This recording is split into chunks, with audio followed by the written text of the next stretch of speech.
Welcome back everyone. ಈ ವಿಡಿಯೋದಲ್ಲಿ ನಾವು depreciation concept as per income tax rules ಅನ್ನ ಕಲಿಯೋಣ. ನಾವು ಈ ಡಿಪ್ರಿಸಿಯೇಷನ್ ಅನ್ನ ಅಕೌಂಟಿಂಗ್ ಅಲ್ಲಿ ಮಾಡಿದೀವಿ. ನಮಗೆ ಗೊತ್ತಿದೆ ಅಸೆಟ್ಸ್, ಲಾಂಗ್ ಟರ್ಮ್ ಅಸೆಟ್ಸ್ ಮೇಲೆ ನಾವು ಡಿಪ್ರಿಸಿಯೇಷನ್ ಅನ್ನ ಕ್ಯಾಲ್ಕುಲೇಟ್ ಮಾಡ್ತೀವಿ ಅಂತ. ಆದ್ರೆ when it comes to income tax, the depreciation is a something unique concept. Different ಅಂತ ಹೇಳಲ್ಲ, it's a unique concept. Let's learn about the depreciation. What is depreciation? It's a non-cash expense. ಇಲ್ಲಿ ಏನಾಗುತ್ತೆ ಅಂದ್ರೆ ನಾವು ಕೈಯಾರೆ ಖರ್ಚು ಮಾಡುವಂತಹ ಒಂದು ಎಕ್ಸ್ಪೆನ್ಸ್ ಅಲ್ಲ ಇದು. ಇಂಡೈರೆಕ್ಟ್ ಆಗಿ ಖರ್ಚಾಗುವಂತದ್ದು. ಅಂದ್ರೆ ನಾವ್ ಯಾವ್ದಾದ್ರು ಅಸೆಟ್ ನ ಪರ್ಚೇಸ್ ಮಾಡಿದಾಗ ಆ ಅಸೆಟ್ ಅನ್ನ ತುಂಬಾ ಕಾಲ ಅಂದ್ರೆ over a period of time ನಾವು ಅದನ್ನ ಯೂಸ್ ಮಾಡ್ತಾ ಇರುವಾಗ, whether it is a tangible asset or an intangible asset, ಅಲ್ಲಿ ಏನಾಗುತ್ತೆ ಅಂದ್ರೆ value of the assets keep reducing. Because of ಏನಕ್ಕೆ ರಿಡ್ಯೂಸ್ ಆಗುತ್ತೆ ಅಂದ್ರೆ maybe because of normal wear and tear. Normal ಆಗಿ ನಾವು ಅದನ್ನ ಉಪಯೋಗಿಸುವಾಗ ಆಗುವಂತ ಸಣ್ಣ ಪುಟ್ಟ ಆ, ಆಮ್, ಏನಾಗುತ್ತೆ, ಮುರಿದೋಗ್ಬಹುದು ಅಥವಾ ಅದು ಹಳೇದಾಗ್ಬೋದು, ಆ ರೀತಿ ಆಗ್ಬೋದು. ಆಬ್ಸಲೆನ್ಸ್, ಔಟ್ಡೇಟೆಡ್ ಆಗ್ಬಹುದು machinery or anything, or expiration of time, passage of time, ತುಂಬಾ ವರ್ಷಗಳ ಕಾಲ ಅದನ್ನ ನಾವು ಯೂಸ್ ಮಾಡುವಂತದ್ರಿಂದ. ಸೊ ಇಲ್ಲೇನಾಗುತ್ತೆ ಅಂದ್ರೆ ಡಿಪ್ರಿಸಿಯೇಷನ್ ಅರೈಸ್ ಆಗುತ್ತೆ ನಾವು ಏನಾದ್ರೂ ಪರ್ಚೇಸ್ ಮಾಡಿದಾಗ. ಕೆಲವೊಂದು ಟ್ಯಾಂಜಿಬಲ್ ಅಸೆಟ್ಸ್ ಅಥವಾ ಇಂಟ್ಯಾಂಜಿಬಲ್ ಅಸೆಟ್ಸ್. ಟ್ಯಾಂಜಿಬಲ್ ಅಸೆಟ್ಸ್ ಅಂದ್ರೆ ಏನು? ಟ್ಯಾಂಜಿಬಲ್ ಅಸೆಟ್ಸ್ ಅಂದ್ರೆ anything like which we can see and touch. Intangible assets is something which we cannot see or touch. For example, the intangible assets means copyrights, goodwill, patents. Okay, ಇದೆಲ್ಲ ಏನು? ಒಂದು ಕಂಪನಿಯ ನೋಹೋ. ನೋಹೋ ಅಂದ್ರೆ ನಮಗೆ ಗೊತ್ತಿರುವಂತದ್ದು. Okay, so ಇಲ್ಲಿ ಇದೆಲ್ಲ ಏನಾಗುತ್ತೆ ಅಂದ್ರೆ ಇಂಟ್ಯಾಂಜಿಬಲ್ ಅಸೆಟ್ಸ್. ಸೊ ನಾವು ಇದ್ರ ಮೇಲೆ ಟ್ಯಾಂಜಿಬಲ್ ಆಗಿರ್ಲಿ, ಇಂಟ್ಯಾಂಜಿಬಲ್ ಅಸೆಟ್ಸ್ ಆಗಿರ್ಲಿ, ನಾವು ತುಂಬಾ ವರ್ಷಗಳ ಕಾಲ ಅದನ್ನ ಯೂಸ್ ಮಾಡ್ತಾ ಇದೀವಿ ಅಂದ್ರೆ ಅದು ಹಳೇದಾಗಬಹುದು, ಮುರಿದೋಗ್ಬಹುದು, ಅಥವಾ ಪ್ಯಾಸೇಜ್ ಆಫ್ ಟೈಮ್ ಇಂದ ಅದು ಉಪಯೋಗಕ್ಕೆ ಬರ್ತಲೇನೂ ಇರಬಹುದು. ಅಲ್ಲಿ ಏನಾಗುತ್ತೆ, ಡಿಪ್ರಿಸಿಯೇಷನ್ ನಾವು ಕ್ಯಾಲ್ಕುಲೇಟ್ ಮಾಡ್ಬೇಕಾಗುತ್ತೆ. ಇನ್ಕಮ್ ಟ್ಯಾಕ್ಸ್ ರೂಲ್ಸ್ ಏನ್ ಹೇಳುತ್ತೆ? ಇನ್ಕಮ್ ಟ್ಯಾಕ್ಸ್ ರೂಲ್ಸ್ ಹೇಳುತ್ತೆ, ನೀನೇನಾದ್ರೂ ಕ್ಯಾಪಿಟಲ್ ಅಸೆಟ್ ನ ಪರ್ಚೇಸ್ ಮಾಡಿದ್ರೆ ಅದಕ್ಕೆ ನೀನು ಬಿಸ್ನೆಸ್ ಅಲ್ಲಿ ಎಕ್ಸ್ಪೆನ್ಸ್ ಅಂತ ತೋರ್ಸಕ್ ಆಗಲ್ಲ. ಆದ್ರೆ ಸ್ಟ್ಯಾಚ್ಯುಟರಿ ಡಿಡಕ್ಷನ್ ತಗೊಳ್ಬಹುದು ರಿಟರ್ನ್ ಡೌನ್ ವ್ಯಾಲ್ಯೂ ಮೆಥಡ್ ಅಲ್ಲಿ for a block of asset ಅಂತ ಹೇಳುತ್ತೆ. ಸೊ ನೀನ್ ತಗೊಂಡಿಲ್ಲ ಅಂದ್ರೂ ನಾವು ನಿಮಗೆ ಕೊಡ್ತೀನಿ. ಏನ್ ಕೊಡ್ತೀನಿ? ಡಿಪ್ರಿಸಿಯೇಷನ್ ಅನ್ನ ಸ್ಟ್ಯಾಚ್ಯುಟರಿ ಡಿಡಕ್ಷನ್ ಆಗಿ ಕೊಡ್ತೀನಿ. ನಾನು ಎಕ್ಸಾಂಪಲ್ ಹೇಳಿದ್ರೆ, ಒಂದು ಮಷಿನರಿ ಪರ್ಚೇಸ್ ಮಾಡಿದ್ದೆ ನನ್ನ ಬಿಸ್ನೆಸ್ಗೋಸ್ಕರ 5 lakh ರೂಪಿ ಅಂತ ಅನ್ಕೊಳ್ಳೋಣ. ಆ 5 lakh ರೂಪಿ ಮಷಿನರಿಗೆ 40% ಡಿಪ್ರಿಸಿಯೇಷನ್ ಅಲೋ ಮಾಡ್ತಾರೆ ಇನ್ಕಮ್ ಟ್ಯಾಕ್ಸ್ ರೂಲ್ಸ್ ಪ್ರಕಾರ ಅಂತ ಅನ್ಕೊಳ್ಳೋಣ. ಈಗ ಇನ್ಕಮ್ ಟ್ಯಾಕ್ಸ್ ರೂಲ್ಸ್ ಪ್ರಕಾರ 40% ಡಿಪ್ರಿಸಿಯೇಷನ್ ಅಲೋ ಮಾಡುವಾಗ return down value 5 4s are 20, ಅಂದ್ರೆ 2 lakh ರೂಪಿ ಡಿಪ್ರಿಸಿಯೇಷನ್ ಅಲೋ ಮಾಡ್ತಾರೆ ಫಸ್ಟ್ ಇಯರ್. ನಾನು ಈ 2 lakh ರೂಪಿನ ನನ್ನ ಬಿಸ್ನೆಸ್ ಅಲ್ಲಿ ಎಕ್ಸ್ಪೆನ್ಸ್ ಅಂತ ತೋರಿಸಬಹುದು, ಆದ್ರೆ ಈ 5 lakh ರೂಪಿನ ತೋರ್ಸೋದಿಕ್ ಆಗಲ್ಲ. ಇದು income tax rules. Income tax rules ಅಲ್ಲಿ ಡಿಪ್ರಿಸಿಯೇಷನ್ ಗೆ ಅವ್ರು ಎಷ್ಟು ಪರ್ಸೆಂಟೇಜ್ ಅಂತ ಅವರೇ ಒಂದು ಡಿಪ್ರಿಸಿಯೇಷನ್ ವ್ಯಾಲ್ಯೂಸ್ ನ ಕೊಡ್ತಾರೆ. ಅದ್ರದ್ದೇ ಆದಂತ ಒಂದು ಸೆಪರೇಟ್ ವಿಡಿಯೋ ನೆಕ್ಸ್ಟ್ ಮಾಡ್ತೀನಿ ನಾನು. ಇಲ್ಲಿ ಡಿಪ್ರಿಸಿಯೇಷನ್ ಅಂದ್ರೆ ಏನು ಅಂತ ಅರ್ಥ ಮಾಡ್ಕೊಳ್ಳೋಣ. So next, return down value method ಅಂದ್ರೆ, ಈಗ 5 lakh ಅಲ್ಲಿ 40% ಅಂದ್ರೆ 2 lakh ಹೋಯ್ತು, 3 lakh ಉಳಿತು. ಇದ್ರ ಮೇಲೆ ಮತ್ತೆ 3 lakh ಮೇಲೆ next year second year 3 4s are 1,20,000, 40% ಅಂದ್ರೆ ಡಿಪ್ರಿಸಿಯೇಷನ್. ಸೊ ಉಳಿದಿದ್ದೆಷ್ಟು? 1,80,000 ಉಳಿತು. ಸೊ ಈ ರೀತಿ ನಾವು ಡಿಪ್ರಿಸಿಯೇಷನ್ ನ ಉಳಿದಂತಹ ಅಮೌಂಟ್ ಮೇಲೆ ಡಿಪ್ರಿಸಿಯೇಷನ್ ನ ಕ್ಯಾಲ್ಕುಲೇಟ್ ಮಾಡುವಂತದನ್ನ ನಾವು ರಿಟರ್ನ್ ಡೌನ್ ವ್ಯಾಲ್ಯೂ ಮೆಥಡ್ ಅಂತ ಹೇಳ್ತೀವಿ. ಅದಾದ ನಂತರ ಬ್ಲಾಕ್ ಆಫ್ ಅಸೆಟ್ ಅಂದ್ರೆ ಏನು? ಬ್ಲಾಕ್ ಆಫ್ ಅಸೆಟ್ ಅಂದ್ರೆ, ಈಗ ನಾವು ಅಕೌಂಟಿಂಗ್ ಕಲಿಯುವಾಗ ನಾವೇನ್ ಮಾಡ್ತಾ ಇದ್ವಿ ಅಂದ್ರೆ, ಒಂದೊಂದೇ ಅಸೆಟ್ಸ್ ಏನಿರುತ್ತೆ ನೋಡಿ, like building, like let's say ಒಂದು ಫರ್ನಿಚರ್ ಅಂತ ಅನ್ಕೊಳ್ಳೋಣ. ಫರ್ನಿಚರ್ ಅಲ್ಲಿ ನನ್ನ ಹತ್ರ ಟೇಬಲ್ ಇದೆ, ಡೆಸ್ಕ್ ಇದೆ,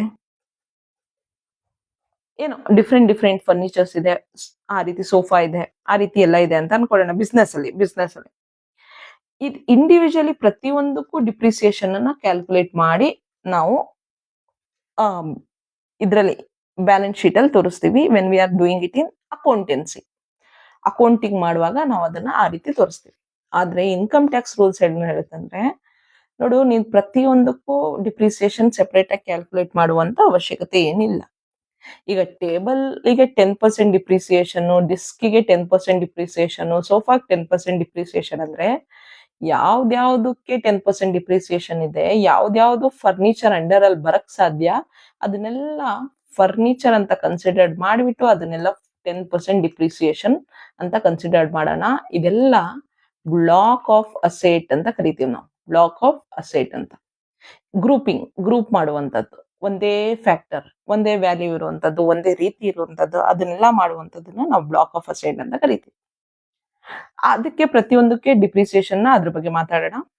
ಈಗ ಡಿಪ್ರಿಸಿಯೇಷನ್ ನ ಕ್ಲೈಮ್ ಮಾಡ್ಬೇಕಂದ್ರೆ ಕೆಲವೊಂದು ಕಂಡೀಷನ್ಸ್ ಇದೆ ಇನ್ಕಮ್ ಟ್ಯಾಕ್ಸ್ ಸೆಕ್ಷನ್ 32 ಪ್ರಕಾರ. One is to claim the depreciation as a deduction from the business income. 3 conditions must be met. The very first one is ownership. The asset must be owned wholly or partly by the assessee. ಈಗ ನಾನು ಯಾವ್ದೋ ಒಂದು ಮಷೀನರಿನ ರೆಂಟಿಗೋ ಲೀಸಿಗೋ ತಗೊಂಡ್ ಬಂದ್ಬಿಟ್ಟು ಅದ್ರ ಮೇಲೆ ನಾನು depreciation expenses ತೋರಿಸಿ ಅದು ನನ್ನ ಬಿಸ್ನೆಸ್ ಎಕ್ಸ್ಪೆನ್ಸಸ್ ಅಂತ ಹೇಳಕ್ ಆಗಲ್ಲ.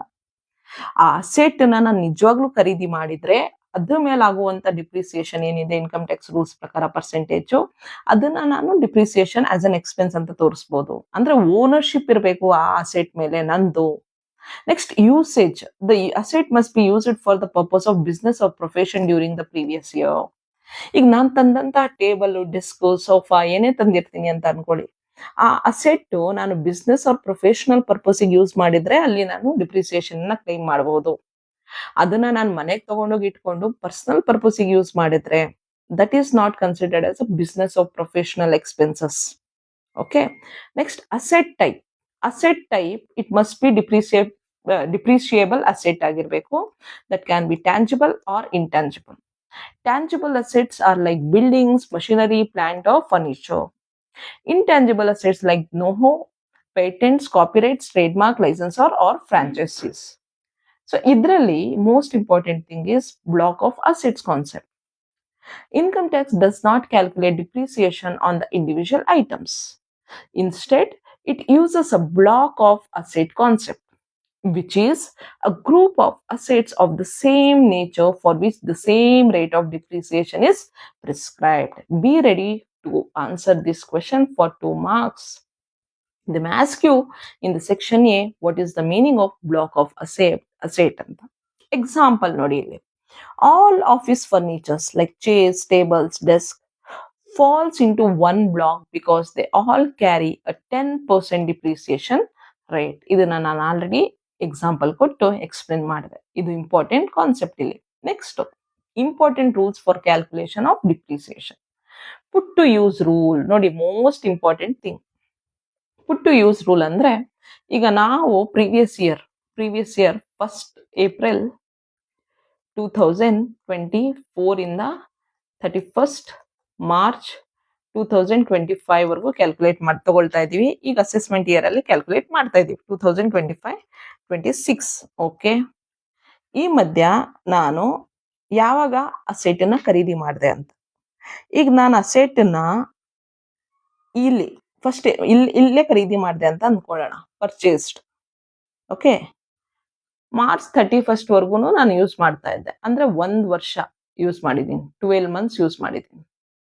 Okay, good. ಹಂಗಾದ್ರೆ ಡಿಪ್ರಿಸಿಯೇಷನ್ ವ್ಯಾಲ್ಯೂ ಎಷ್ಟಿರುತ್ತೋ ಫುಲ್ ಡಿಪ್ರಿಸಿಯೇಷನ್ ಪರ್ಸೆಂಟೇಜ್ ಎಷ್ಟು ಕೊಟ್ಟಿರ್ತಾರೋ, 10% ಕೊಟ್ಟಿರ್ತಾರ, 20% ಕೊಟ್ಟಿರ್ತಾರ, 30% ಕೊಟ್ಟಿರ್ತಾರ, ಫುಲ್ ಡಿಪ್ರಿಸಿಯೇಷನ್ ಅಲೋಡ್. ಅದೇ ಇನ್ ಕೇಸ್ ನಾನು ಲೆಟ್ಸೆ ನಾನು ಜುಲೈನಲ್ಲಿ ಪರ್ಚೇಸ್ ಮಾಡಿದೆ ಅಂತ ಅನ್ಕೊಳ್ಳೋಣ. ಜುಲೈ ಬೇಡ, ಆಗಸ್ಟ್ ಅಲ್ಲಿ ಪರ್ಚೇಸ್ ಮಾಡಿದೆ ಅಂತ ಅನ್ಕೊಳ್ಳೋಣ. ಆಗಸ್ಟ್ ಅಲ್ಲಿ ಪರ್ಚೇಸ್ ಮಾಡಿದೆ. August, September, October, November, December, ಜನವರಿ, February, March. 1 2 3 4 5 6 7 8 months. 8 months into 30 days, 240 days. ಇದು ಜಾಸ್ತಿ ಆಯ್ತು. It's I bought it in January 2025 ಅಂತ ಅನ್ಕೊಳ್ಳೋಣ.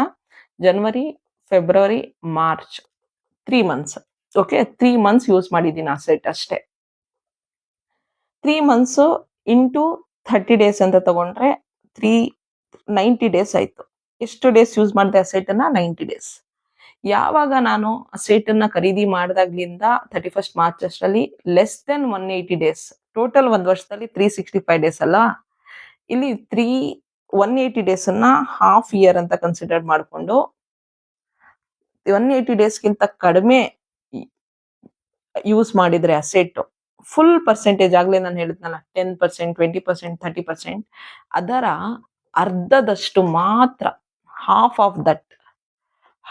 Of given depreciation value is considered. Full considered ಮಾಡಕ್ಕಾಗಲ್ಲ. ಸೊ ಇಲ್ಲಿ ಅದನ್ನೇ ಹೇಳ್ತಾ ಇದ್ದಾರೆ. ಪುಟ್ ಟು ಯೂಸ್ ರೂಲ್ ಅಂದ್ರೆ if an asset is acquired and put to use for less than 180 days during the previous year, only 50% of the normal depreciation is allowed. 50% ಅಂದ್ರೆ ಇಲ್ಲಿ half ಅಂತ ಬರ್ಕೊಡಿ. 50% ಗಿಂತ half of normal depreciation is allowed ಅಂತ. Next method, the income tax act mandatory follows the written down value method. So ನಮಗೆ ಗೊತ್ತಿರಬೇಕು, depreciation calculate ಮಾಡೋದಕ್ಕೆ 2 major methods ಇದೆ. Straight line method, another one is written down value method.